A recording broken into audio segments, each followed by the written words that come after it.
তার সঙ্গে আবার যোগ করলাম এটা শুধু হৃৎপিণ্ড বাংলাদেশের জন্য না, আশেপাশের দেশগুলোর সঙ্গে সংযুক্ত। যে কারণে নেপালের কথা বললাম, ভুটানের কথা বললাম, সেভেন সিস্টার্সের কথা বললাম। সবার জন্য হৃৎপিণ্ড একটাই, নেপালের জন্য হৃৎপিণ্ডই নেই। কাজে আমাদের হৃৎপিণ্ড দিয়ে তাকে চালতে হবে। আমরা তাকে সেই সংযুক্ত করতে চাই, এটা আমাদেরও লাভ, তাদেরও লাভ, আমাদেরও লাভ। এটা এমন নয় যে তাদের মেহেরবানি করি, মেহেরবানির বিষয় না। এই হৃৎপিণ্ড যদি সংযুক্ত হয় সেও লাভবান হবে, আমরাও লাভবান হব। ভুটান যদি এটার সঙ্গে সংযুক্ত হয় সেও লাভবান হবে, আমরাও লাভবান হব।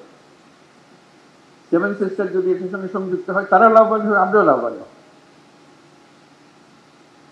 এই হৃৎপিণ্ডকে বাদ দিয়ে চললে যারা এটাতে বাদ দেবে তারা ক্ষতিগ্রস্ত হবে।